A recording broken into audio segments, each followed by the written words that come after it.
Hello, citizens of the world. We are anonymous.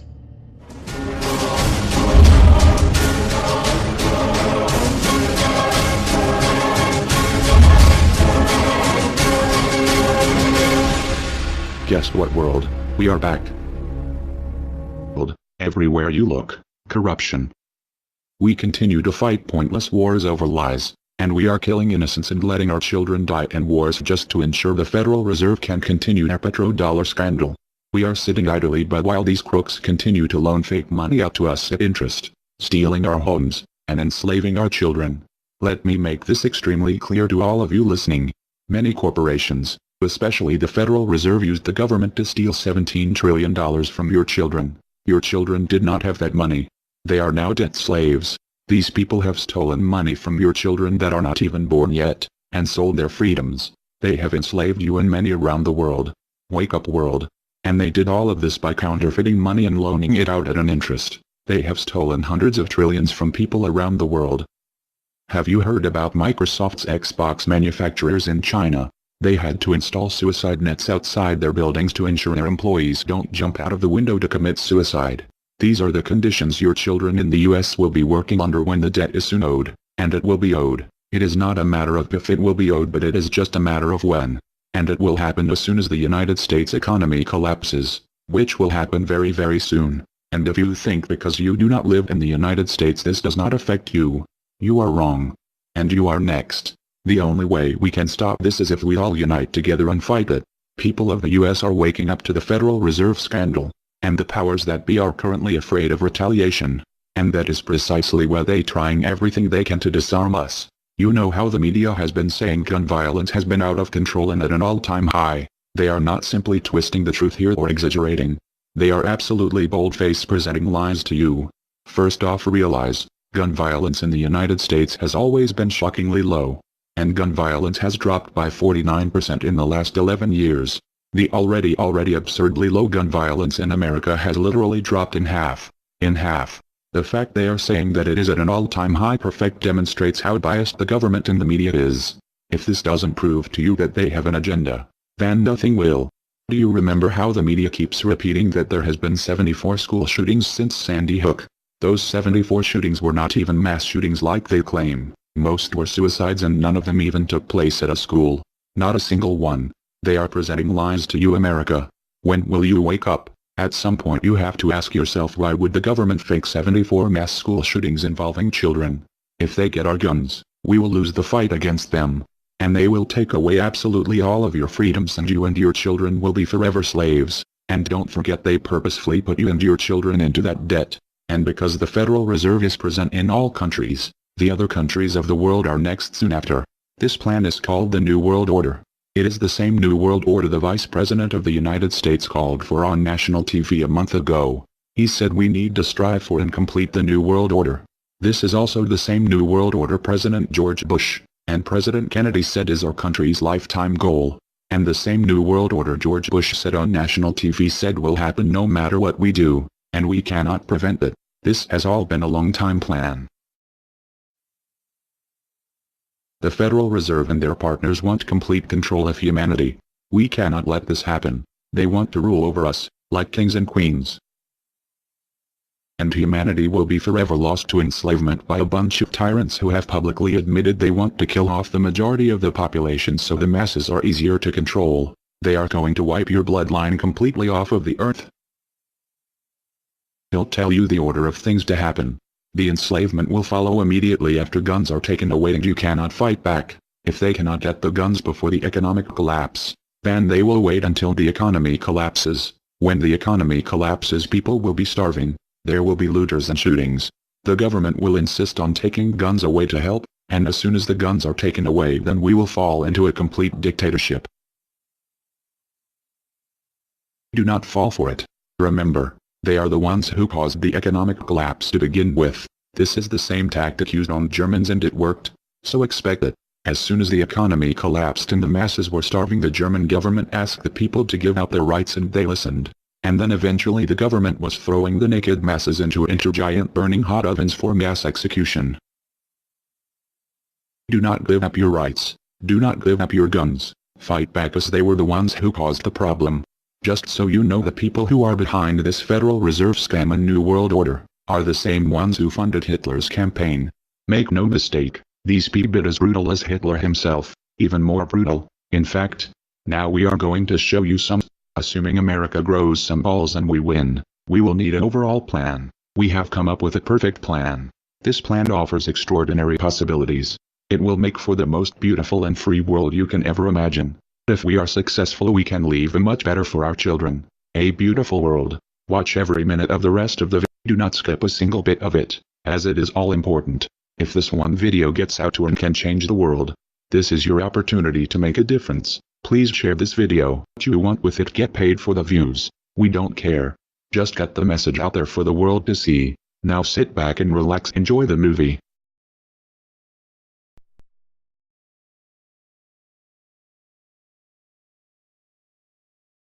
To you? Makes perfect sense. Okay. Anybody else want to throw anything out at us? Sir?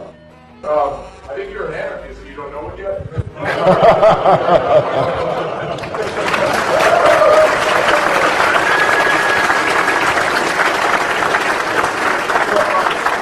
Do you hear me denying anything?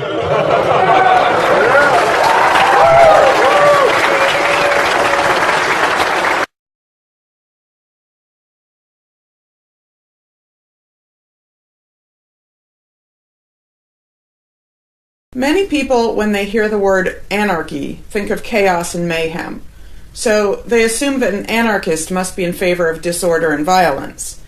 That is the complete opposite of the truth. Most objections and complaints about the anarchist or voluntarist philosophy are not actually about the philosophy itself, but result from people misunderstanding what the philosophy is all about. To illustrate a few points, we will use the example of two fictional islands: Authoritania, where there is a ruling class or government, and Anarchia, where there is no ruling class of any kind. We will use these islands to examine several common misconceptions about anarchism. Lots of people think anarchy means every man for himself, or survival of the fittest, or the absence of any social cooperation or organization. They think that anarchy means everyone has to be self-sufficient. This comes from the false assumption that some kind of government is necessary for any organization to occur. Whether it's part of a republic, a democracy, a kingdom, or a dictatorship, a ruling class issues orders called laws and punishes anyone who disobeys them. That is not cooperation. That's domination. It's one group forcing its will on another. Authoritarianism can be used to force people into organized patterns, but that does not mean that people are incapable of organizing their activities without being forced. The most productive and useful examples of organization that we see today are anarchistic in nature. No one was forced to build the grocery store you go to. No one was forced to produce or sell anything in it. Everyone involved in the vastly complex operation of growing your food, transporting it, displaying it in the store, and selling it to you, everyone involved participates voluntarily, working in exchange for money. You and all the other store customers choose freely which store to go to and what to spend your money on. This purely voluntary arrangement allows for an amazingly complex degree of organized cooperation without anyone being coerced to participate. In contrast, under government, a very small group of people comes up with an idea and forces everyone else to participate in it and provide for its funding with tax dollars.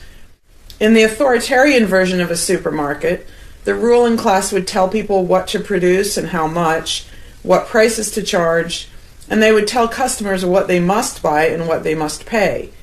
Anyone who did not comply with the centralized master plan would be punished in some way. That is how government does things. Which one of these would you prefer? Another common but incorrect assumption is that if there were no ruling class or no government, people would have no way of defending themselves against common criminals or foreign invaders. Again, this is simply not true. The government version of protection is inherently hypocritical. Governments will use their hired law enforcers to find and lock up some of the private thugs and thieves and prevent them from preying on people. But every ruling class gets the money for its operations by way of taxation, demanding money from its subjects and punishing those who don't pay up. Oddly, every ruling class insists that it needs to be able to forcibly control and extort money from people in this way in order to protect them from private criminals who might try to forcibly control and extort them. In contrast, if there is no government, people do not lose their inherent right to defend themselves from violence or to defend what they have from those who would take it. Every person has this right, and they also have the right to organize and cooperate with each other to exercise that right. Organizing for mutual defense does not require any government-granted laws or authority. No one wants to be attacked or defrauded, and everyone wants to feel safe. Whether each person takes this on himself or herself individually, or whether they hire and organize others to do it on their behalf, it can be done on a voluntary basis. Those who insist that government is necessary often claim that if there wasn't a government, then smaller private gangs would spring up to enslave and rob people. Organized crime gangs exist along with government, and most people do not understand the dynamics between them and how government enriches and empowers organized crime while appearing to fight it. Black markets enrich organized crime, and money allows them to buy government protection. There's no reason to think they would do as well in an environment of freedom, where they would have fewer ways to make money and would be up against both individual and organized armed citizens. A criminal gang that's recognized as such has far less power than a gang whose aggression is perceived to be legitimate and proper, and that's the gang we call government. When thuggery is called law enforcement, and thievery is called taxation, and self-defense is called crime and terrorism, then even the widespread ownership of firearms can't do much to stop the aggression. Imagine a private gang trying to do the things that government does without the aura of authority, and imagine how a well-armed population would respond to this. The gang would fail quickly and dramatically. Another concern that people have when they first consider the idea of a stateless society is that some people are truly malicious, destructive, and sociopathic. The concern is that these people would be free to do anything they wanted and no one would stop them. But this concern is again based on a basic misunderstanding of human nature. Wherever we have a government ruling class, we still have freelance thieves and thugs who are not deterred by the laws of the politicians. In some instances, they're stopped by force by the police, or they decide not to commit a crime for fear of what the police might do to them. What makes this deterrence work is not the legislation or the official badges, but the simple threat of harm to the sociopath. It really makes no difference whether the threat comes from the police, or another citizen, or even another criminal. A sociopath doesn't care about laws or social rules. He cares about avoiding pain and hardship for himself. This is still true when a government ruling class is not involved at all. If the intended target of a would-be carjacker pulls out a gun, it doesn't make any difference to the carjacker whether that person has a badge or whether there's a law against taking people's cars. Discouraging nasty people from hurting others does not require special authority, only the ability to use defensive force. Ironically, though people hope that government will protect them, having a government, a gang which is believed to have the right to tax and control people, just creates one gang so big and powerful that normal people can't resist it. In short, to create a huge gang and then give it societal permission to control and extort people with the hope that this gang will prevent theft and thuggery is simply a self-contradictory idea, but that's what government always is. Some people might assume that if people organize for mutual protection and defense, then that's what government is. But there's an essential difference. People coming together to do something that everyone has the right to do, such as defend yourself, doesn't require any special authority. It's not government unless one group of people claims the right to do things which others do not have the right to do, such as taxing and controlling innocent people. Organized defense can be very effective without supposing the special right to rule over others. In other words, without being government. In contrast, governments rob the people they rule of far more wealth than private crooks could ever manage, making the idea of a protector government ridiculous. Another common objection to the idea of a stateless society is the notion that, if not for a group of lawmakers telling the rest of us how to behave, we would all behave like stupid, irresponsible, violent animals. This claim implies one of two things. Either we normal people have no idea what is right and wrong unless and until politicians tell us, or the only reason we want to do the right thing and coexist peacefully is because politicians told us to. A quick examination of your own motivations will show you that neither of those things is actually true. It's particularly odd to make this argument in a society where politicians are voted into power. If the people themselves have no moral code and no conscience, and are just stupid, violent animals, why does almost everyone want government to keep the peace and protect the innocent? Would a population of vicious, heartless, evil people try to elect good people to keep the evil people in line? Obviously not. The goodness and the desire for order and peace comes from us, not from the lawmakers we vote into office. The same holds true of everything that government does. If people are so short-sighted and selfish that they can't be trusted to voluntarily organize and raise money for whatever they deem important, then how can those same people be trusted to decide who should be in power? The implication is that the average person can't be trusted to run his own life, but can be trusted to choose someone to run other people's lives. Government is really not a civilizing influence. It's actually an uncivilizing influence. People who would never personally rob their neighbors constantly use the government to do it for them by way of taxation. People who would never dream of trying to control minute details of their neighbors' lives think it's just fine to vote for politicians to do it instead. Government gives everyone the opportunity and encouragement to rob and control other people without risk. So government, rather than serving as a check against the imperfections of our nature, instead drastically amplifies our greed, irresponsibility, and malice towards other human beings by giving us a legally acceptable and risk-free way to interfere with the lives and choices of our fellow men and women. Government brings out the criminal and busybody in everyone. In contrast, in the absence of a ruling class, people would lose their ability to ask lawmakers to interfere with their neighbors' lives.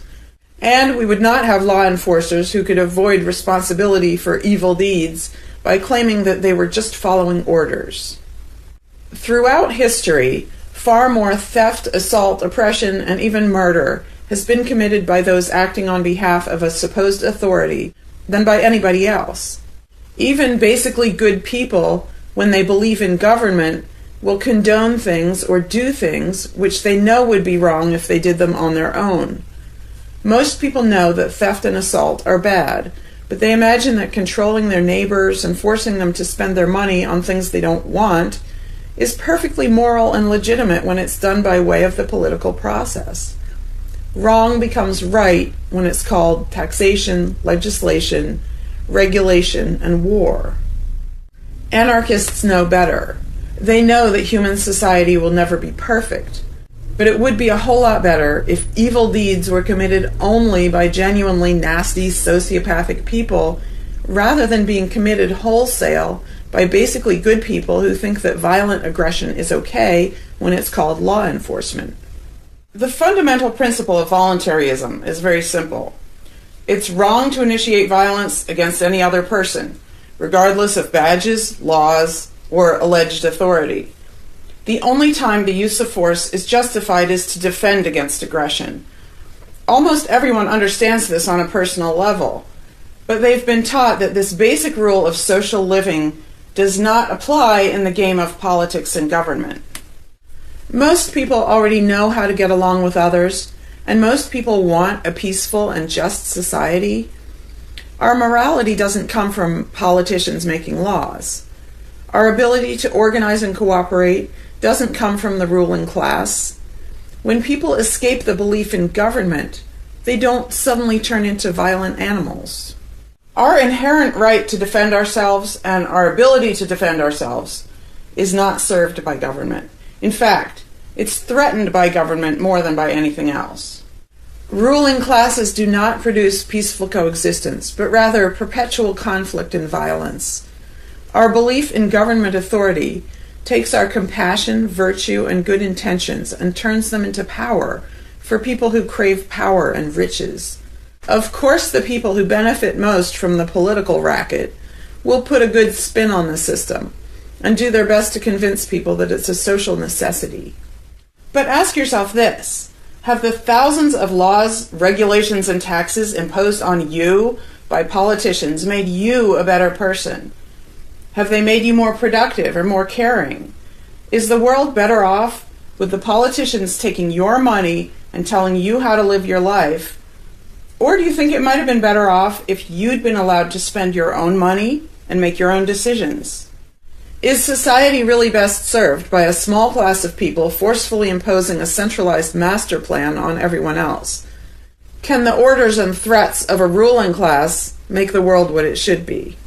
Or would society be better served by human freedom and respect for individual rights, by voluntary cooperation and peaceful organization?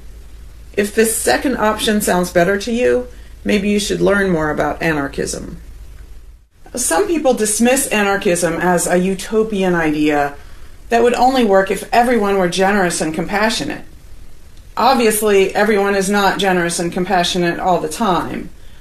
But these people need to look at the other side of the coin. If people are too stupid, greedy, and malicious to be free, aren't they too stupid, greedy, and malicious to be trusted with power over others?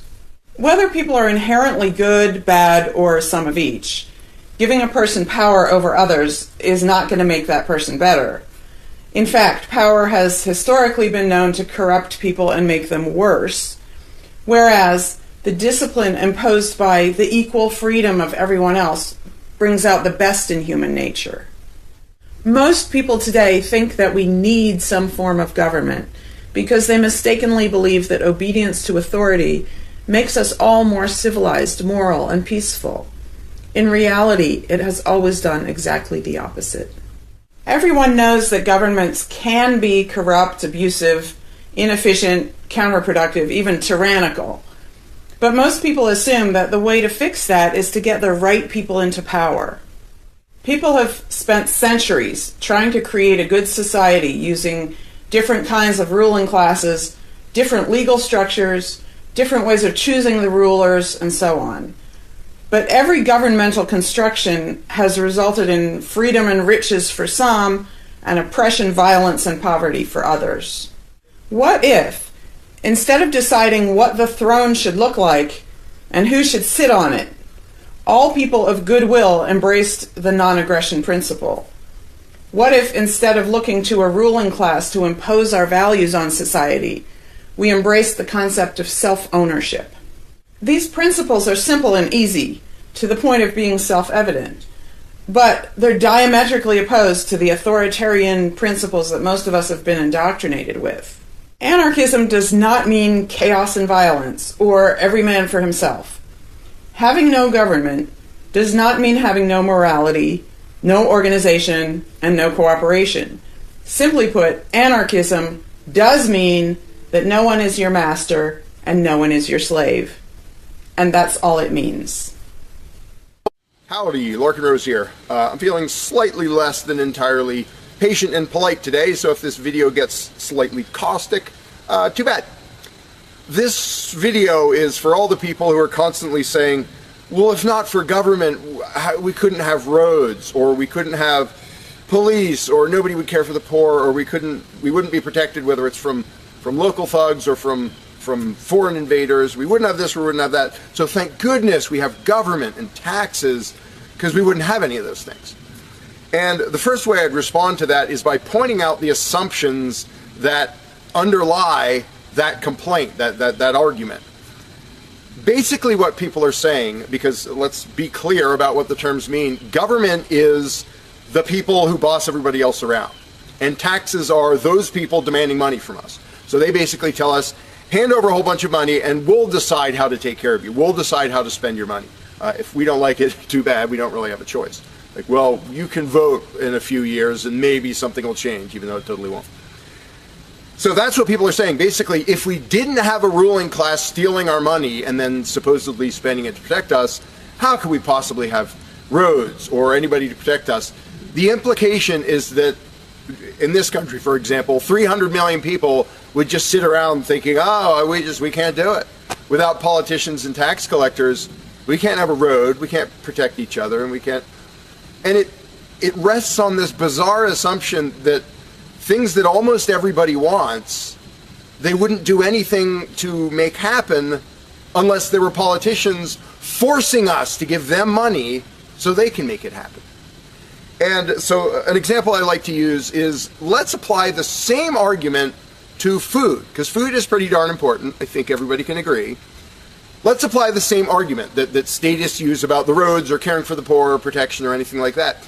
The argument would go like this. Now, in the context of food, listen how idiotic this is. If we don't have government demanding money from all of us under the threat of caging us, and that's what taxation is, here's the money you have to give us, here's the nasty things we do to you if you don't. If that didn't happen so that they could build a big food production and distribution system and feed us, well, we'd all starve. We'd all just sit around saying, gosh, I wish we had food, but no politicians and tax collectors. We're just going to sit around and starve to death.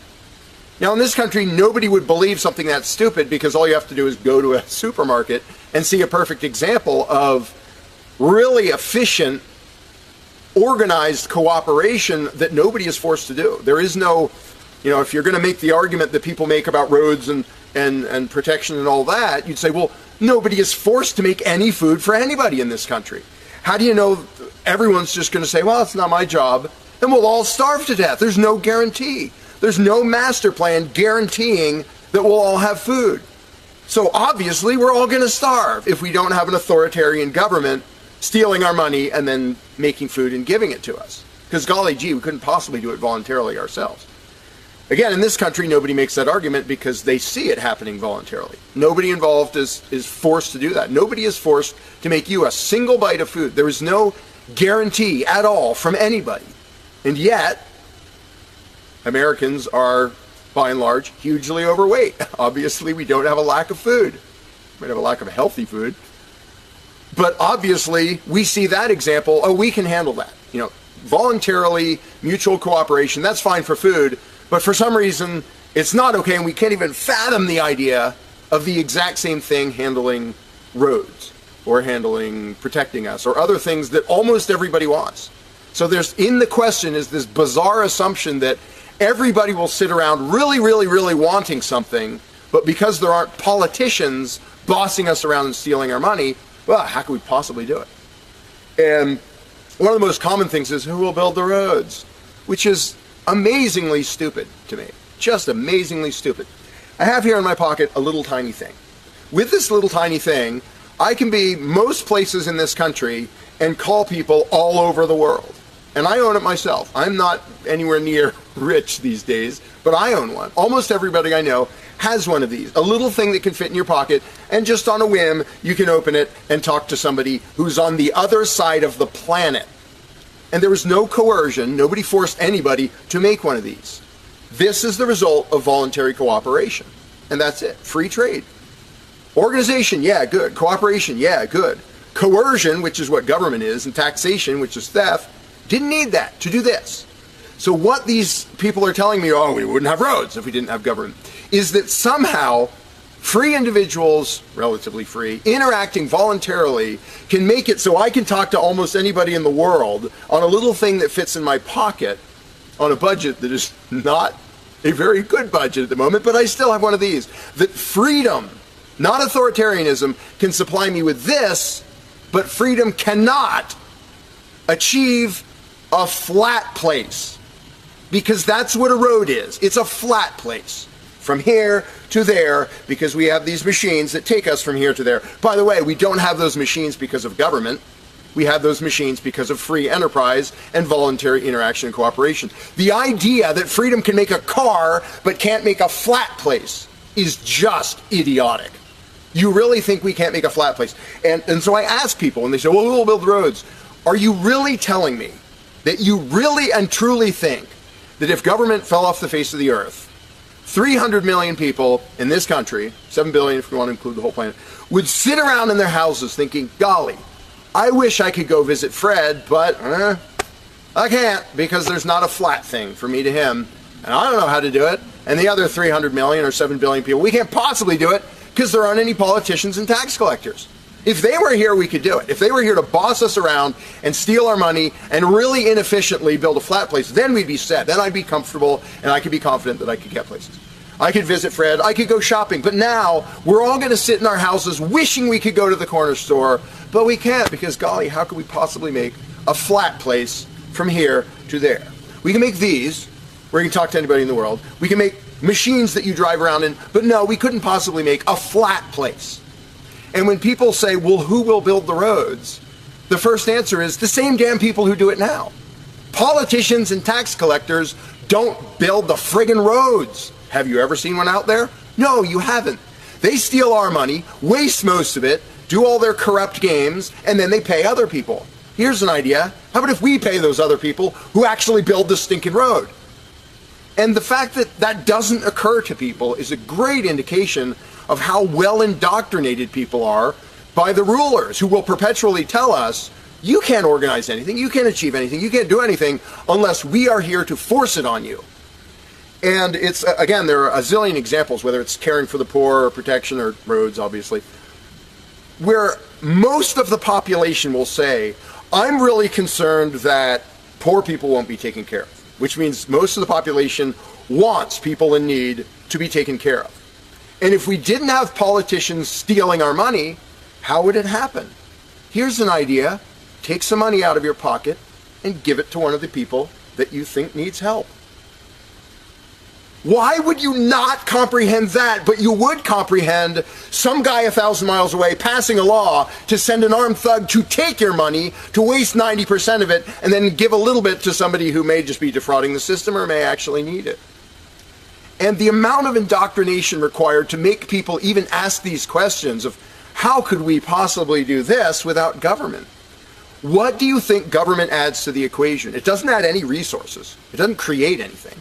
Everything it gives away, it steals from us first, by way of taxation. It doesn't add any skills, it doesn't add any knowledge. The people who are here would still be here if the institution of government fell over.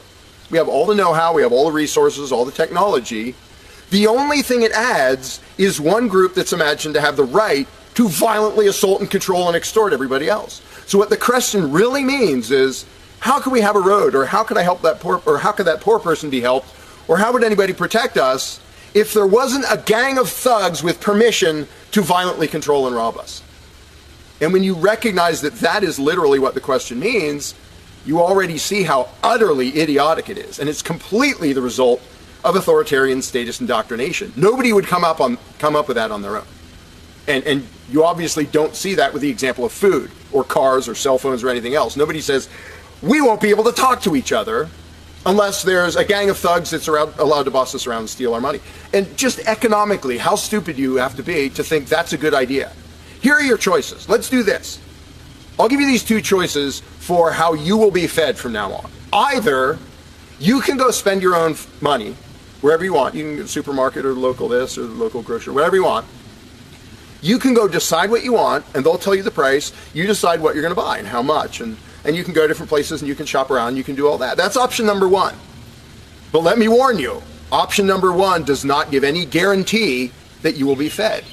There's no master plan forcing people to feed you. So, oh my gosh, you better be really scared of that option, despite the fact that you can do it day after day and it works really darn well and feeds pretty much not only this country, but with a massive surplus. So that's option number one that apparently statists are scared of. Option number two is politicians will take as much money of yours as they decide to take. Then they will decide what, if anything, they will buy with that money in terms of food to give to you, to feed you. Do you really think that will serve you better, that will feed you better? Yeah, I'm much more comfortable that I'll have I'll be fed, I'll be secure, everything will be okay. If a gang of thugs who doesn't really care about me steals my money and then decides what, if anything, to give me back from what they stole. But that is implied in the question, whatever you put in the blank. How are we going to have blank if not for government? What you're saying is, how can we, the people who really want roads and food and cell phones and protection and all the things that almost everybody wants, how can we possibly have that unless we give someone permission to steal our money and boss us around and then decide what they're going to give us? And the same thing applies no matter what you put in the blank. How will we possibly do blank without government? One of the silly ones is caring for the poor. How will we care for the poor? Think of what that means. Like when more than half the country votes for a party to take care of the poor, it's more than half of the country saying, we're really concerned and we want to make sure that the less fortunate are taken care of, but we don't believe that normal people acting in freedom will take care of them. Well, if the people didn't care about the poor, they wouldn't win the election. By definition, if you vote for a welfare state, you're an idiot. Because either people are heartless bastards and you're going to lose, or people are compassionate and giving and you don't need to win. Just give them your stinking money. But people play the game, and that's the Democratic Party lives off of the idiotic notion that you're all so heartless that you should vote for us to steal your money to give to the poor. And half the country falls for it. Yeah, we're all so heartless that we voted you into office for the specific purpose of taking our money to help the less fortunate. That's just freaking brilliant. How about if half the country just gave their stinking money to the less fortunate? And then the less fortunate would all be rich, because it would be 1 trillion times more efficient than the government version of welfare ever is. Also, it would be actual charity instead of mass theft and corruption and fraud and all that fun stuff. But what takes the cake, the ultimately insane thing, whatever you put in that gap, how can we have blank without a parasitic ruling class and a bunch of hired thieves? It's just a stupid question, but it's extra super stupid when what's in the blank is, how will we be protected? Who will protect us from thieves and robbers if we don't have government? It's the most idiotic question. It's also the most frequent question from statists. So here's what the question literally means. If we don't give a certain gang of people permission to violently control us and take our money under threat of putting us in a cage, who will protect us from people who might commit aggression against us and take our money? Wanting government for that is exactly as brilliant as saying, we have to have a carjacker in our town, otherwise somebody might steal our cars. Government is an appointed thief. If you don't think taxation is theft, first of all, you're a really well-trained slave. Second of all, try not paying, see what happens. See if they say, oh, it's quite all right. Or if they say, no, you're going to pay, or we're going to take your stuff, or eventually we'll put you in a cage. And when people say, that's not theft, because we get something back. Learn to think. And I use this example all the time, and all I ever get is stupid looks from statists in response. If I robbed you at gunpoint of $100, and the next day I gave you a sandwich, and you said, what? I said, hey, now everything's fine, because you benefited. I gave you a service. I gave you lunch, so that retroactively makes it okay that I robbed you at gunpoint. Would you buy that argument? No, you'd say, that doesn't make it okay. Okay, you gave me a sandwich. And yet every statist makes the exact same argument when it comes to government. Well, we get some stuff for it after they demand our money under threat of violence and putting us in a cage. Then we get services or goods. We don't get what we asked for, and we get lots of things we didn't ask for. But we kind of get something, and that retroactively makes it okay for them to say, give us this much of every paycheck you make, or we're sending men with guns to take your property. And the slaves justify their own enslavement. I'm proud to pay my taxes. I'm proud to get robbed by a parasitic ruling class and get a little bit back and feel good about it. Like, not only is that legitimate and justified, but I feel proud that I let myself get robbed by a bunch of crooks and parasites. But again, the ultimate thing is protection. When people say, who will protect us from aggressors and thugs and thieves if we don't have a government? Even though what government is, by its very nature, is a gang of aggressors and thugs and thieves. They issue commands. Every law they pass is a command backed by a threat of violence. You have to do this. You're not allowed to do that. Here are the nasty things we will do to you if you get caught disobeying. I mean, everybody knows that, even though they don't usually say it in terms that blunt and honest and accurate. But to say we need taxes to be protected is as stupid as you can get. It's saying we need theft to avoid theft. And the fact that people are trained to use different words so that this theft sounds okay. It's legalized, it's taxation, and we voted for the people who robbed us. Like, we got to elect our local carjacker, and that means he represents us when he demands our car and points a gun in our face. He's serving us as he steals our car, because he's going to use that car and sell it and make money to make sure nobody else steals our car. That is the essence of government.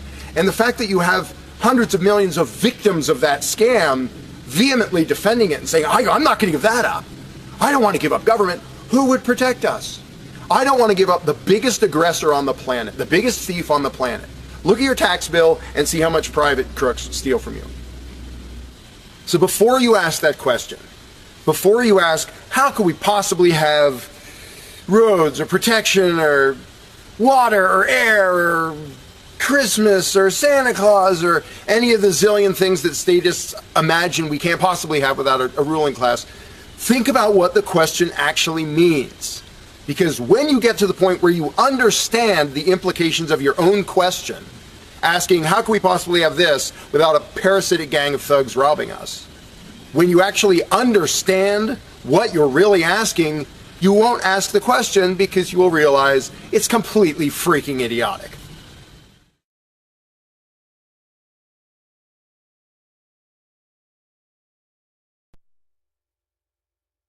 Hey, Lark and Rose here. One of the first things that people are concerned about when they start thinking about a society without a ruling class is, well, what happens to the nasty people? Whether you're talking about people who are just kind of negligent or inconsiderate, play their music too loud at night or leave their trash lying around the woods or whatever it is, all the way up to people who run around attacking and murdering people. So people say, well, what would happen to them? What would we do about that? Some people even go so far as to say, if not for government, there would be nothing to stop people from committing murder and doing whatever other nasty stuff. And it's funny because when somebody says that, there would be no consequences, they could do whatever they wanted and nobody would stop them, the person saying that is implying that he isn't going to do anything. If there's someone running around attacking and murdering innocent people, the guy who said nothing will happen to them, obviously he's not going to do anything, or something would happen to them. But not only is he demonstrating his own cowardice when he said there would be nothing to stop murderers, he's also projecting his own immaturity and irresponsibility onto the rest of the world, because he's also saying the other 7 billion people wouldn't do anything about it, which obviously isn't true. I would, wouldn't you? If somebody was running around murdering your neighbors, would you just go, well, there aren't politicians and there's nobody with a badge and we don't have tax collectors and bureaucrats, so oh well, I guess they're just out of luck, they're going to get murdered. And would you not even protect yourself if there wasn't government? Obviously, lots and lots of people, all the sane people, would do whatever they could to protect themselves and defend the innocent.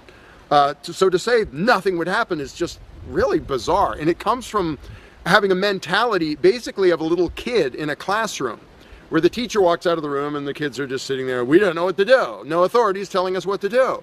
And Johnny's throwing things at me, and there's no teacher to stop him. Ah! Because most people, having been trained into authoritarian mentality, it never occurs to them that they are the ones who should fix anything, who should stop anything. And so when people say, well, what would be done about this and that or the other thing, nasty people doing nasty things, the first thing I ask is, well, what would you do about it?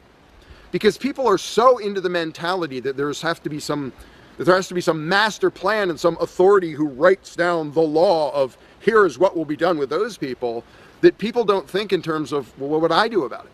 Which is why I always ask people, well, what would you do about it? You're a person just as much as me and just as much as the other 7 billion. What would you feel justified in doing if somebody was polluting or playing their music too loud at night or running around murdering people or whatever in between you can think of? Any nasty thing, what would you feel justified in doing about it? Because there's a very basic rule of being a moral human being, which is if it would be wrong for you to do something, don't ask anybody else to do it. And the rule is so simple, so self-evident and obvious that most people will go, well, duh, of course. Trouble is, nobody in the world who believes in government abides by that rule. Nobody. I don't care if you're a constitutionalist, Democrat, Republican, fascist, communist, anything, any kind of statist. There is nobody who believes in government who abides by the most basic rule of morality, which is if it's wrong for you to do something, don't ask somebody else to do it. Because every single candidate, every party, every government always does things that the voters know they themselves have no right to do. And to say something like, well, I'm voting for the guy who's going to tax you less. Well, do you have the right to rob me a little bit less than the other guy? No, you don't. So telling me that, well, somebody was going to rob you more, but I voted for the guy to rob you a little bit less, you are still violating the basic rule of being a human being. If it's wrong for you, don't ask somebody else to do it. Well, that's kind of the second basic rule, the first one being the non-aggression principle. And they actually go together quite well. But when people are in the mindset that there's going to be some major centralized plan to deal with whatever, polluters or people who play their music too loud or murderers or whatever else, they have to get out of that mindset. They have to start to think that maybe they are among the people who have to do something about it. So instead of saying, what will be done about such and such, well, what will you do about it? What should I do about it? And this doesn't magically make all the problems go away, but the actual practical challenge of dealing with most disputes is trivial compared to the challenge of getting people to think like responsible adults, where they start to think, well, maybe it's up to me. And a while back I did little events called Escaping the Myth, and one of the little mental exercises I did with these little groups of people is, imagine we're on an island and we're it. There's no government, there's no authority, there's nobody with a badge, and one of us is running around stealing stuff from other people. He's not killing anybody, but he's stealing stuff. What are we going to do about it? We normal people. There's not a legislature, there's not 911 to call, there's nobody with a badge, it's just people. And so with that specific example, I would ask people, so what do we do? And just off the top of their heads, everybody comes up with solutions that are way better than what government ever does. First of all, every government solution is, all right, step one, I get to rob everybody. That's the government solution. Well, we're going to tax everybody so we have the resources to stop that other robber. Well, in the island scenario, nobody is stupid enough or insane enough to start with that, to say, well, let's see, so somebody's stealing our stuff. Okay, first, I get to rob all of you so that I have the resources to protect you from him. Nobody is that insane. Everybody is insane enough to believe that who believes in government. And I did for many years. I was stupid enough to actually think that it was rational and moral to advocate mass extortion in order to protect people. And that's just stupid. So I just believed something insanely stupid for a very long time. Most of the world still believes that. But in a setting where people are put on the spot and they're responsible for what happens, they don't do that. They don't say, well, I get to boss everybody around and take their money. Nobody does that. So to me, the challenge is not even coming up with specific solutions to every imaginable dispute or problem, which I don't pretend to know how everything's going to turn out. And I don't intend to be emperor of anarchy. I'm not going to be in charge of the world. But getting people to the mindset where it's up to them, where there's just people, we're it. No legislatures, no people with badges, no authority, we're just people. Suddenly people are way better at solving problems and making things work.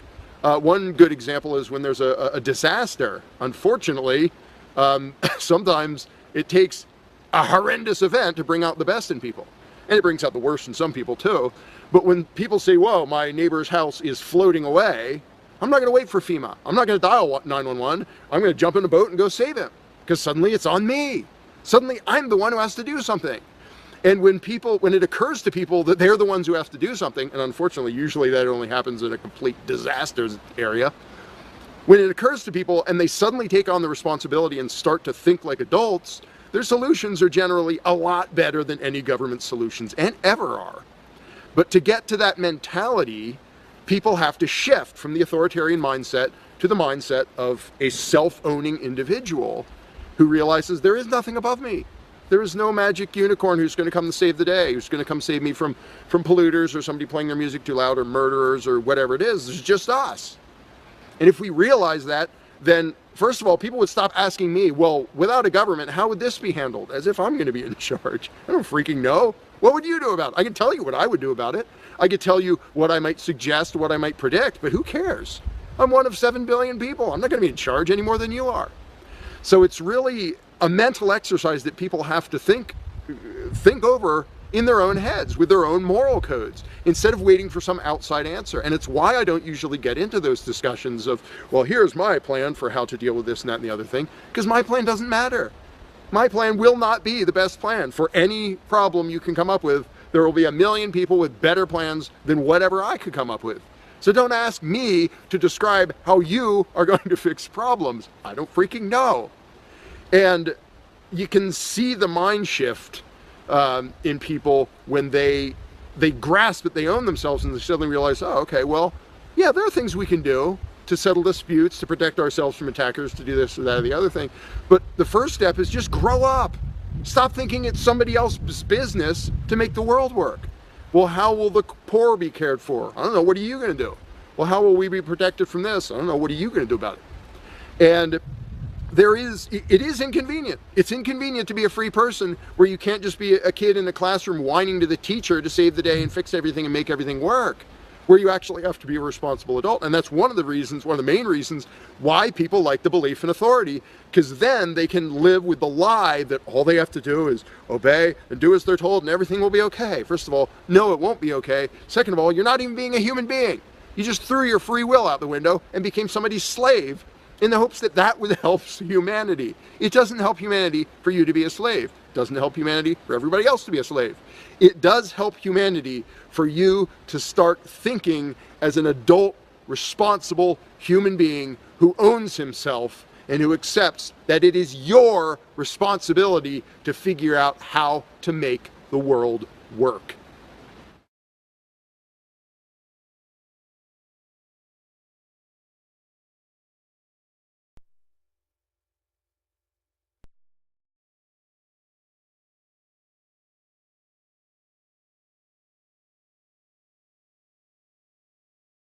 You cannot begin to imagine in how many ways the world is the opposite of what you have been taught to believe.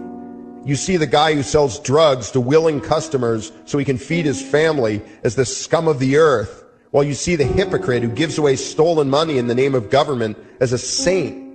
You see the guy who tries to avoid being robbed by the federal thugs as a crook and a tax cheat, but see as virtuous the politician who gives away the same stolen loot to people to whom it does not belong. You see the cop as a good guy when he drags a man away from his friends and family and throws him in prison for 10 years for smoking a leaf. And you see anyone who defends himself from such barbaric fascism as the lowest form of life, a cop killer. In reality, most drug dealers are more virtuous than any government social worker, and prostitutes have far less to be ashamed of than political whores, because they trade only with what is rightfully theirs, and only with those who want to trade with them.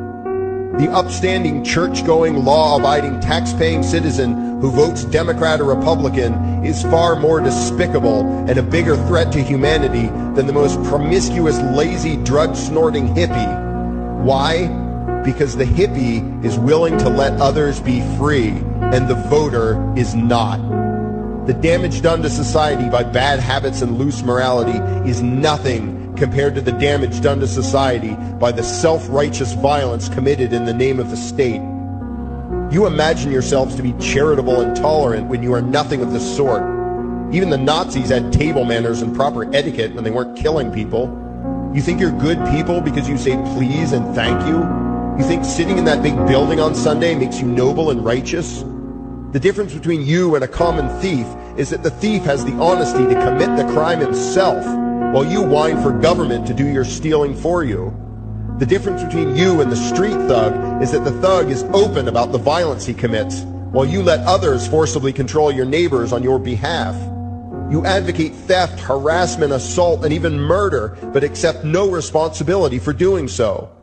You old folks want the government to steal from your kids so you can get your monthly check. You parents want all your neighbors to be robbed to pay for your kids' schooling. You all vote for whichever crook promises to steal money from other people to pay for what you want. You demand that those people who engage in behaviors you don't approve of be dragged off and locked up, but feel no guilt for the countless lives your whims have destroyed. You even call the government thugs your representatives, and yet you never take responsibility for the evil they commit. You proudly support the troops as they kill whomever the liars in D.C. tell them to kill, and you feel good about it. You call yourselves Christians or Jews or claim to follow some other religion, but the truth is what you call your religion is empty window dressing. What you truly worship, the God you really bow to, what you really believe in, is the state. Thou shalt not steal. Thou shalt not murder. Unless you can do it by way of government, then it's just fine, isn't it? If you call it taxation and war, it stops being a sin, right? After all, it was only your God that said you shouldn't steal and murder, but the state said it was okay. It's pretty obvious which one outranks the other in your minds. Despite all the churches, synagogues, and mosques we see around us, this nation has one God and only one God, and that God is called government. Jesus taught nonviolence and told you to love your neighbor, but the state encourages you to vote for people who will use the violence of government to butt into every aspect of everyone else's life. Which do you believe? To those about to stone a woman who had committed adultery, Jesus said, "Let him who is without sin cast the first stone." But the state says it's perfectly fine to lock someone up if they do something you find distasteful, such as prostitution. Which do you believe? The Christian God says, "Thou shalt not covet," but coveting is the lifeblood of the beast that is the state. You are taught to resent, despise, and hate anyone who has anything you don't have. You clamor for the state to tear other people down, steal their property, and give it to you. And you call that fairness. The Bible calls it coveting and stealing. You are not Christians. You are not Jews. You are not Muslims. And you certainly aren't atheists. You all have the same God, and its name is government. You're all members of the most evil, insane, destructive cult in history. If there ever was a devil, the state is it. And you worship it with all your heart and soul. You pray to it to solve every problem, to satisfy all your needs, to smite your enemies, and to shower its blessings upon you. You worship what Nietzsche called the coldest of all cold monsters, and you hate those of us who don't. To you, the greatest sin is disobeying your God, breaking the law, you call it, as if anyone could possibly have any moral obligation to obey the arbitrary commands and demands of the corrupt, lying, delusional megalomaniacs who infest this despicable town. Even your ministers, priests, and rabbis, more often than not, are traitors to their own religions, teaching that the commands of human authority should supersede adherence to the laws of the gods they say they believe in. Several years ago, I heard one pompous evangelical jackass in particular pontificating on the radio that anyone who disobeys the civil authority, be it a king or any other government, is engaging in rebellion against God. Those were the exact words he used. What if the government is doing something wrong? Well, this salesman for Satan opined, that is the business of those in government, and you are still obligated to obey. Everywhere you turn, be it the state or the church, the media or the schools, you are taught one thing above all else, the virtue of subjugating yourselves to mortals who claim to have the right to rule you. It is sickening the reverence with which you speak of the liars and thieves whose feet are so firmly planted on your necks. You call the congressmen and the judges honorable, and you swoon at the magnificence of the grandiose halls they inhabit, the temples they built to celebrate the domination of mankind. You feel pride at being able to say you once shook a senator's hand or saw the president in person. Ah yes, the grand deity himself, His Royal Highness, the President of the United States of America. You speak the title as if you're referring to God Almighty. The vocabulary has changed a bit, but your mindset is no different from that of the groveling peasants of old who bowed low, faces in the dirt, with a feeling of unworthiness and humility when in the presence of whatever narcissist had declared himself to be their rightful lord and master. The truth of the matter, back then and today, is that these parasites who call themselves leaders are not superior beings. They are not great men and women. They are not honorable. They're not even average. The people who earn an honest living, from sophisticated millionaire entrepreneurs to illiterate day laborers doing the most menial tasks you can imagine, those people deserve your respect. Those people you should treat with courtesy and civility. But the frauds who claim the right to rule you and demand your subservience and obedience, they deserve only your scorn and contempt. Those who seek so-called high office are the lowest of the low. They may dress better, have larger vocabularies, and do a better job of planning out and executing their schemes, but they are no better than pickpockets, muggers, and carjackers. In fact, they are worse, because they don't want to rob you of just your possessions. They want to rob you of your very humanity, deprive you of your free will, by slowly leeching away your ability to think, to judge, to act, reducing you to slaves in both body and mind. And still you persist in calling them leaders. Leaders? Where is it that you think you're going exactly that would require you to have a leader?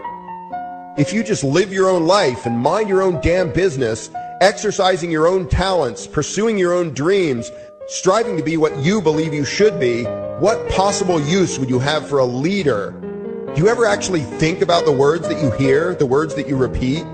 You parrot oxymoronic terms such as the leader of the free world, even pretending for a moment that there is some huge journey or some giant battle that everyone in the entire nation is undertaking together that would require a leader.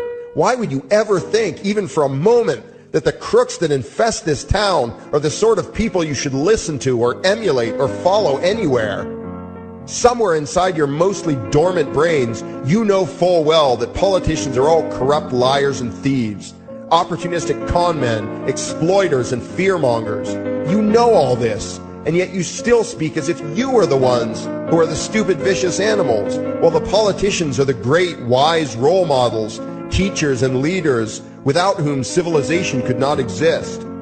You think these crooks are the ones who make civilization possible? What belief could be more absurd? Yet when they do their pseudo-religious rituals, deciding how to control you this week, you still call it law, and continue to treat their arbitrary demands as if they were moral decrees from the gods that no decent person would ever consider disobeying. You have become so thoroughly indoctrinated into the cult of state worship that you are truly shocked when the occasional sane person states the bleeding obvious. The mere fact that the political crooks wrote something down and declared their threats to be law does not mean that any human being anywhere has the slightest moral obligation to obey. Every moment of every day, in every location and every situation, you have a moral obligation to do what you deem to be right, not what some delusional bloated windbag says is legal. And that requires you to first determine right and wrong for yourself, a responsibility you spend much time and effort trying to dodge. You proclaim how proud you are to be law-abiding citizens and express your utter contempt for anyone who considers himself above your so-called laws, laws that are nothing more than the selfish whims of tyrants and thieves. The word crime once meant an act harmful to another person. Now it means disobedience to any one of the myriad of arbitrary commands coming from a parasitical criminal class. To you, the term crime is nearly synonymous with the word sin, implying that the ones whose commands are being disobeyed must be something akin to gods, when in truth they are more akin to leeches. The very phrase, taking the law into your own hands, perfectly expresses what a sacrilege it is in your eyes for a mere human being to take upon himself the responsibility to judge right from wrong and to act accordingly, instead of doing what you do, unthinkingly obeying whatever capricious commands this cesspool of maggots spews forth. You glorify this criminal class as lawmakers and believe that no one is lower than a lawbreaker, someone who would dare disobey the politicians. Likewise, you speak with pious reverence of law enforcers, those who forcibly impose the politicians' every whim upon the rest of us. When the state uses violence, you imagine it to be inherently righteous and just, and if anyone resists, they are, in your eyes, contemptible lowlifes, lawless terrorist criminals. Like the lawless terrorist criminals who helped slaves escape the plantations. Like the lawless terrorist criminals who helped Jews escape the killing machine of the Third Reich. Like the lawless terrorist criminals who were crushed to death under the tanks of the Red Chinese government in Tiananmen Square. Like all the lawless terrorist criminals in history who had the courage to disobey the never-ending stream of tyrants and oppressors who have called their violence authority and law. And that includes the lawless terrorist criminals who founded this country. Everything you think you know is upside down, backwards, and inside out. But what has to take the cake, the height of your insanity, is the fact that you view as violent terrorists the only people on the planet who oppose the initiation of violence against their fellow men. Anarchists, voluntarists, and libertarians. use violence only to defend ourselves against someone who initiates violence against us. We use it for nothing else. Meanwhile, your belief system is completely schizophrenic and self-contradictory. On the one hand, you teach the young slaves that violence is never the answer. Yet out of the other side of your mouths, you advocate that everyone and everything, everywhere and at all times be controlled, monitored, taxed, and regulated through the force of government. In short, you are teaching your children that the masters may use violence whenever they please, but the slave should never resist.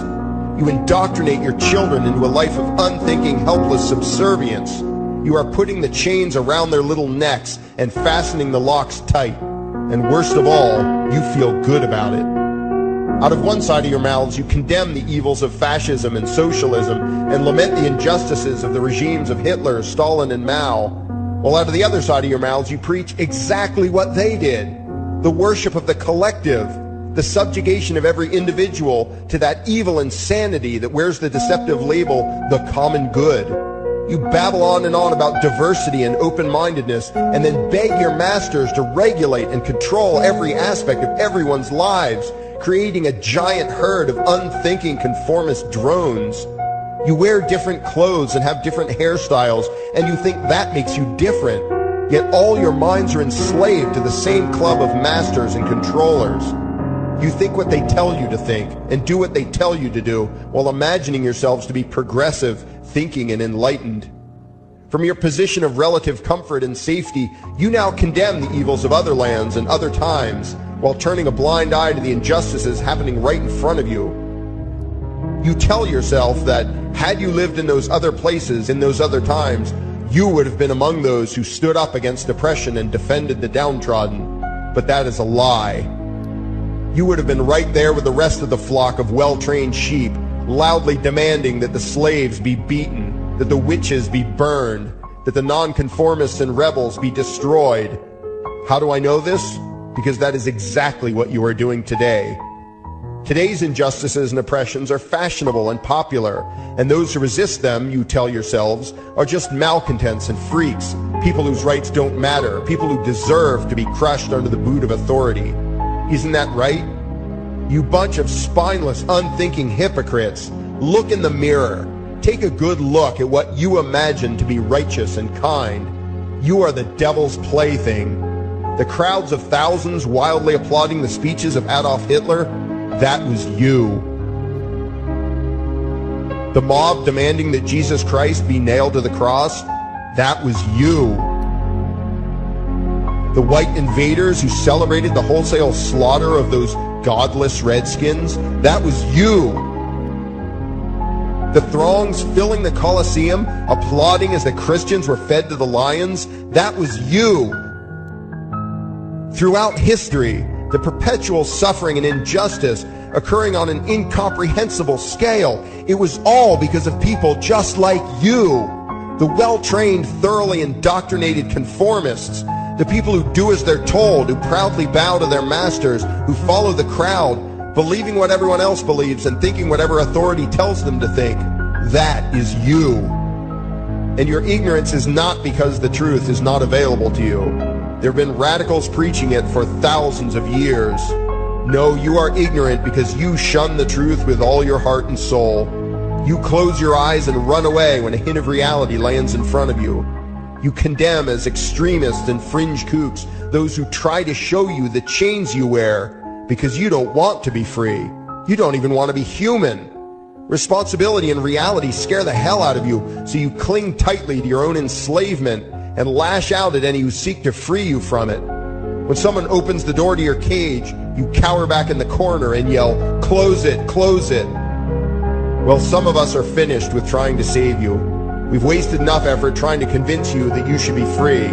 All you ever do is spout back what your masters have taught you, that being free only leads to chaos and destruction, while being obedient and subservient leads to peace and prosperity. There are none so blind as those who will not see. And you nation of sheep, would rather die than see the truth.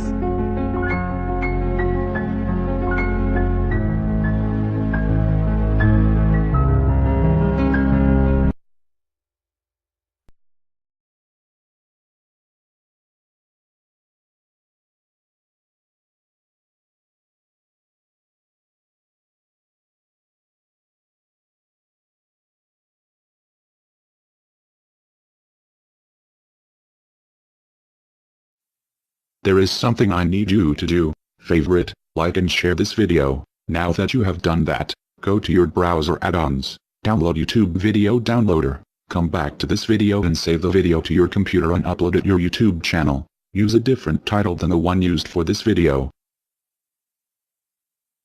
We now have a new YouTube channel. It is called Anarchy World. It's all one word. Subscribe to us. And the videos used in this video were by Larkin Rose, also one word. Look for his channel and subscribe to him as well. Thank you. And by the way, these are the people responsible.